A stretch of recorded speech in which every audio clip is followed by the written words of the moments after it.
you gave them a day off on Monday. What kind of vibe did you get when they came back?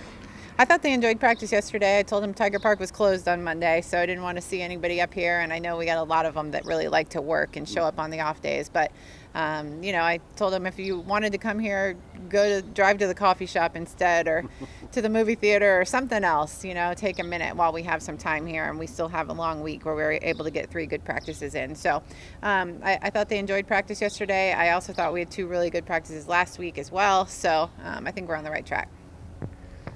Finishing the season non-conference opponent, obviously. How do you keep the intensity for next week's SEC tournament? I still think we have a ton to play for this weekend. Liberty is a really high RPI team. It's also our senior weekend, and I know everybody involved with the program, and I think, all of our fans understand what these seniors have meant to us. So I think we have a lot to play for this weekend.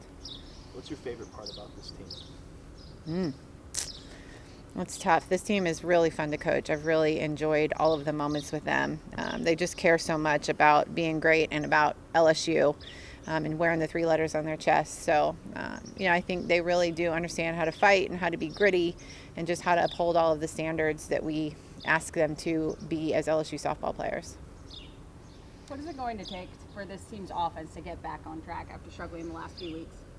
Well, it might take us stepping out of conference. It might take us not facing kids throwing 70 plus miles an hour at us for a minute, facing some of the league's best pitching staffs over the last few weeks. I mean, we've faced the top of the conference, and the top of the conference hasn't played each other, honestly. Like, if you look at who people have played, we've played the top 4 teams in the conference, and the top 4 teams haven't played each other. So we have really been through it. So I think just finding ways to get their confidence back. We're doing it here in practice every day. We're trying to get them to be big and free, and hopefully that works out for us. I know some of the older players like Allie and Taylor have gone through some slumps before. What do they do to get out of those kind of situations? I think we call it all the time about sinking to your training. So we don't want to rise to the occasion. We want to sink to our training. So I think they just double down on what they've always done. We know their process works. We know they're great players. So, they really just continue doing what they do and being themselves. And I think that'll be the key to getting them where they want to be. Madison Manning, how's she coming along at third base? She kind of got thrown out there as a freshman.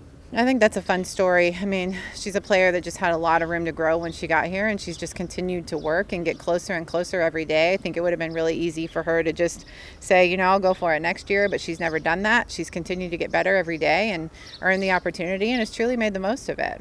Is she one you told me was a more natural corner infielder? She is a corner infielder, yeah. She spent time at all the infield positions, but I would say she has played more corner infield than Sierra Daniel or Maddie McKee. Mm-hmm. And offensively, what does she give you there? I know she hasn't gotten off to a great start, but... I mean, so far she's given us some competitive at-bats, though. I mean, her first at-bat is against Carlin Pickens, throwing 75 miles an hour at her, and she battled right with her. We loved it. So I think, when she swings, she's got committed swings, which is one of our fundamental offensive, ideals, that she's going to swing, and she's going to swing hard, and she's not going to check swing. So, she does that for us, and I think she just goes in there and competes. She needs experience, she needs at-bats, and she's getting them every time we take the field. Seems like Sid Berzon keeps getting more and more consistent as we go through the weeks. What is it about her game that gives her that level of consistency through SEC play? Well, she's really a special pitcher, a special player. She just can do so many things. She can work so many different speeds, zones, quadrants. It's hard for her to have an off day when she has so many weapons, and she's been using them all lately. So there were some bad bounces at points last week, but a couple of fielding errors as well. What do you think was happening there, and you're going to work on that a little more today? Yeah, we've been trying to find some creative ways to create some hops out here this week, so we'll keep doing it. It's tough to play defense for a drop baller at times, especially when it's throwing a 70-mile-an-hour drop ball. Create some different spins, some different hops. I don't know if you guys saw the ball that was 10 feet foul this weekend that came back fair. Like, that's, because of her spin rate and the velocity that she throws. Some of those things are creating things that are tough to defend, so we've got to keep working on that. And just what do you think separates a team from reaching the College World Series and being a regional finisher in the past that you want to use this year with this team? Yeah, I mean, I think, we've obviously had teams that have been there and have done it and, have the experience of how to make it. I think a lot of it's based on who you draw for a regional. A lot of it's based on a matchup. But I think you've got to have kids that just continue to find ways to win. We talk all the time about 2 out of 3 between pitching, hitting, and defense win ball games. I think if you can just continue to play that way and have 2 of the 3 things show up, you're going to be in good shape.